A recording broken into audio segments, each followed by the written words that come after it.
3 years earlier, I slept on a folding sofa that creaked with every breath. The air smelled of instant coffee and burnt ambition. My office was a storage room with a flickering light and peeling paint. Outside, the city moved without noticing I existed.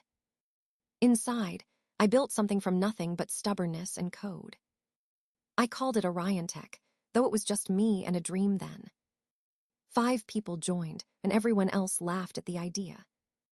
We ate noodles, lived on caffeine, and believed in the impossible. I sold my car to make payroll, pretending it was a business decision. Every late night was a wager against failure. My brother Min visited once, wearing a suit that screamed success. He looked around the chaos and smirked. "You could still come work for me," he said softly. His tone wasn't cruel, just confident I'd eventually surrender. I smiled and handed him a cold coffee, the only thing I had. He didn't stay long enough to drink it. My parents called every week, pretending to check in. My father always asked about Min's promotions before remembering me. "Still working on that computer thing," he'd say with forced patience. I stopped correcting him after the 3rd time. Failure was something they understood, risk was. But code doesn't care about approval. It cares about precision, persistence, and the courage to start over. By month 8, our algorithm finally worked. It mapped thousands of delivery routes in seconds. It saved companies millions before they even knew it existed. We pitched to Truong Logistics, the biggest player in the region. Their CEO, Mr. Truong, listened without blinking. When I finished, he leaned back, smiling like a man who just found gold.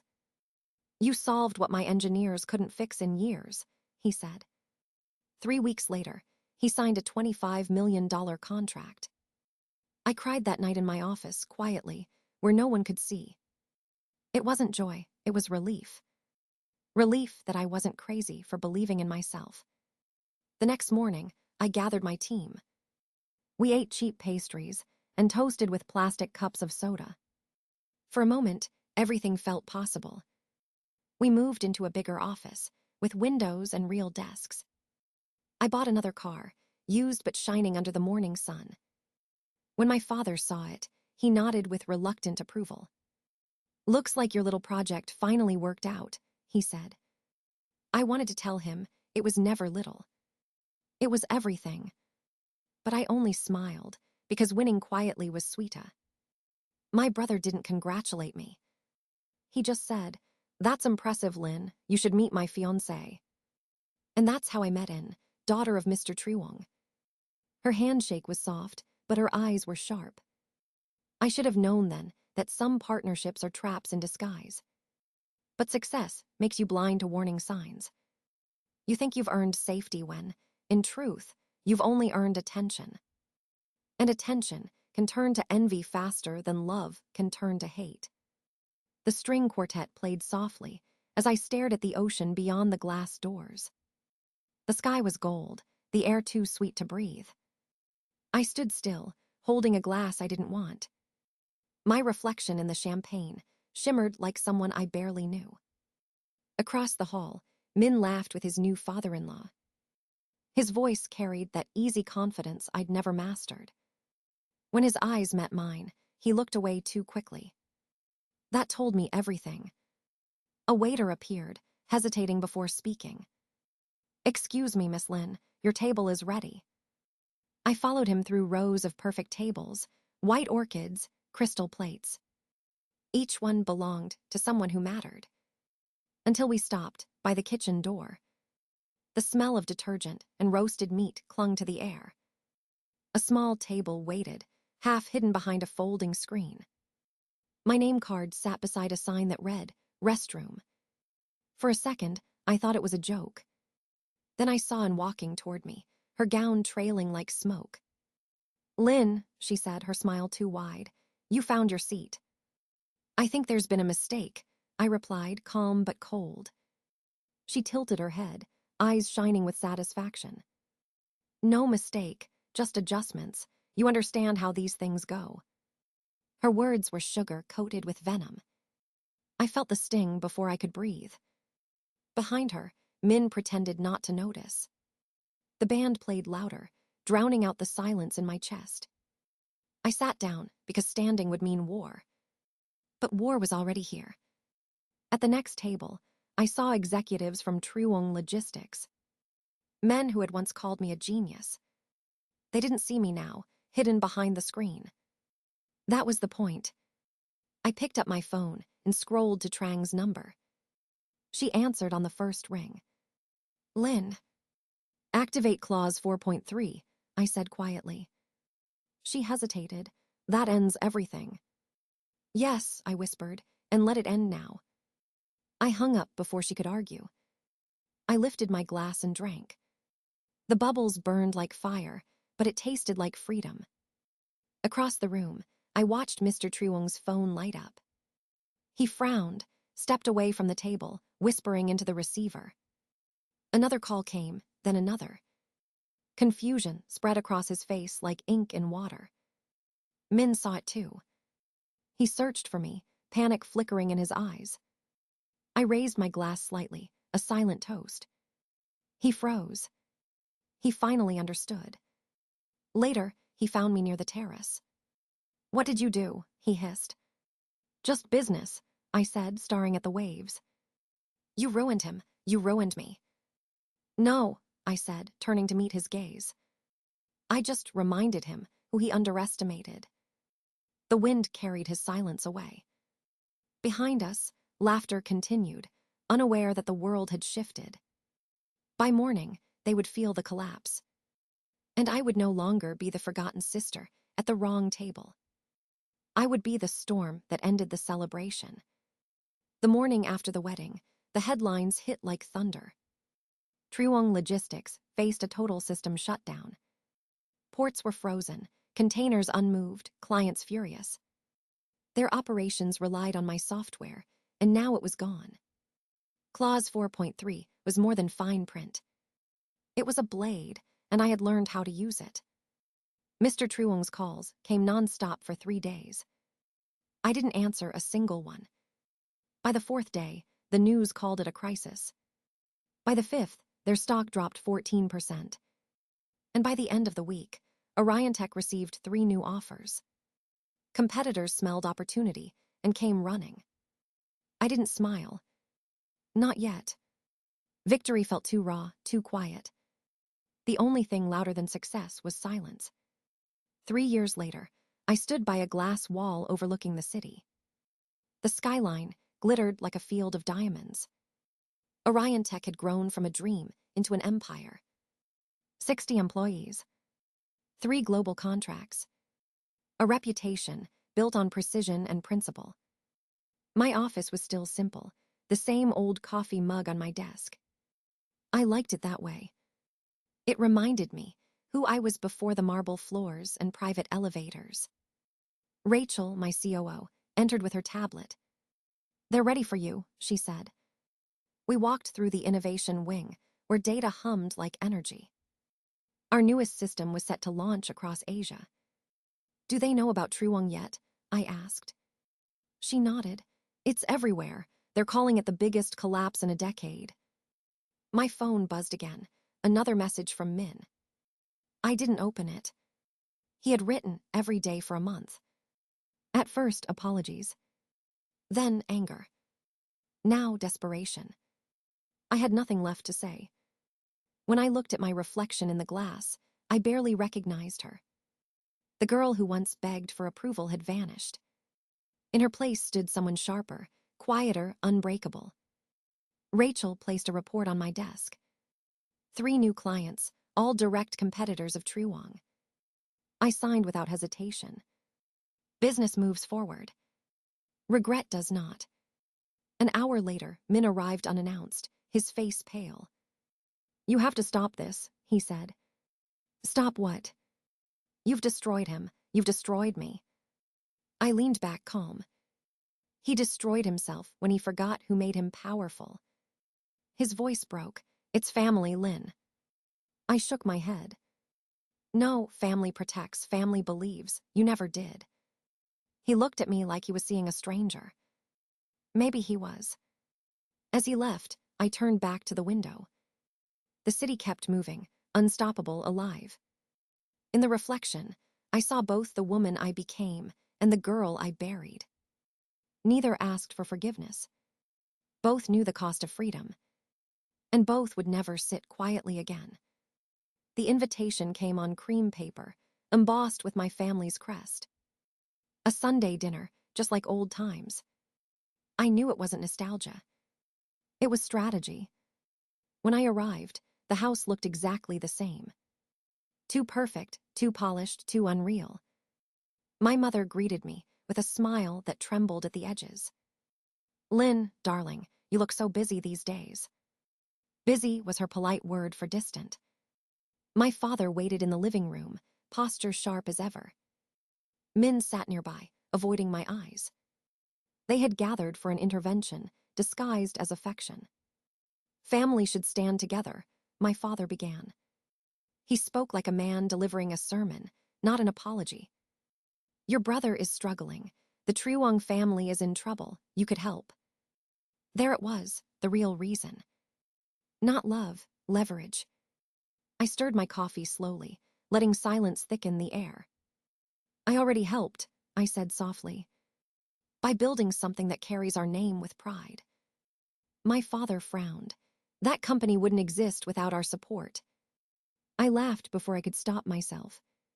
"Support? You mean the years of doubt, the jokes, the pity?" My mother's voice wavered. "We just wanted stability for you."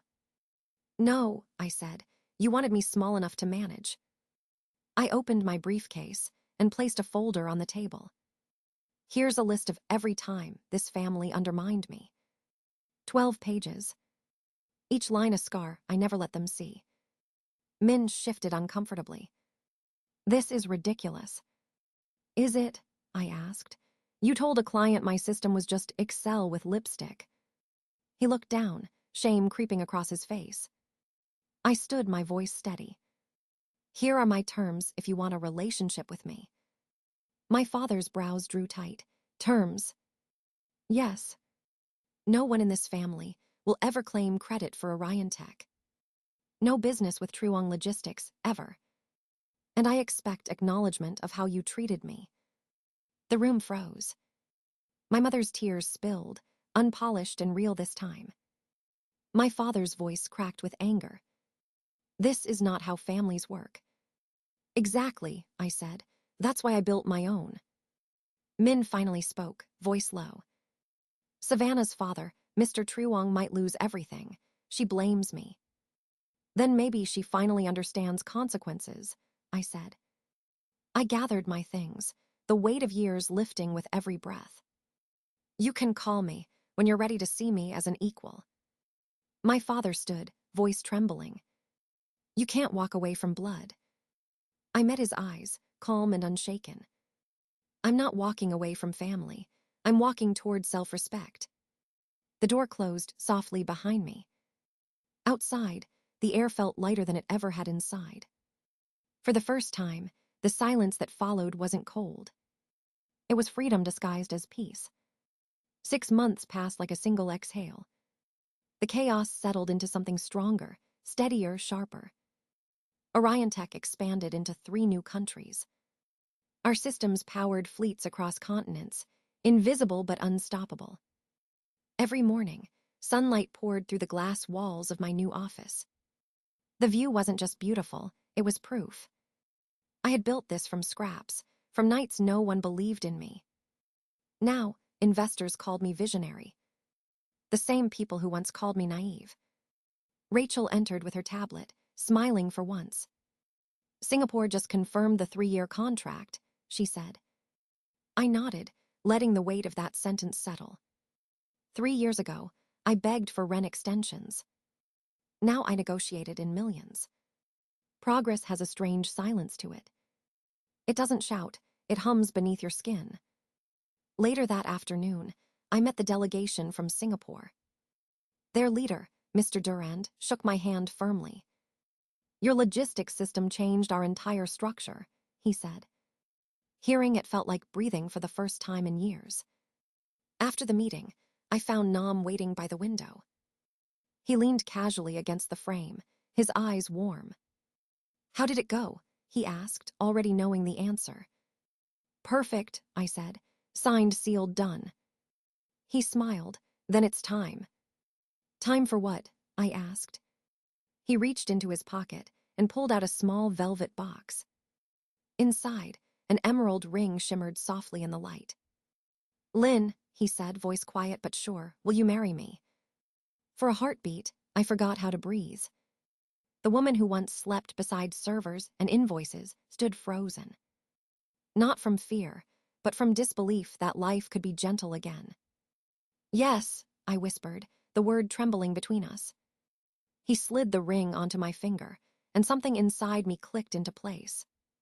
Not completion, alignment. That night, we celebrated with the team at a rooftop bar. Laughter filled the air, easy and unguarded. Rachel made a toast about surviving near bankruptcy and bad coffee. Everyone cheered, glasses clinking like tiny miracles. I watched them, my chosen family, my proof of resilience. "Here, to building what they said we couldn't," I said softly. The wind carried the cheer into the night. Later, as the city lights shimmered below us, Nam took my hand. "You've changed," he said. "I've remembered who I was," I answered. He smiled, brushing his thumb over the emerald. "That color suits you," he said. "It's the color of persistence," I replied. He laughed quietly, the sound grounding me. For once, success didn't taste like revenge. It tasted like peace. And as I looked out over the skyline, I knew something simple but absolute. I had turned pain into power. And this time, I didn't owe my victory to anyone but myself. The 1-year anniversary of Orion Tech arrived quietly. No fireworks, no speeches, just the hum of steady success.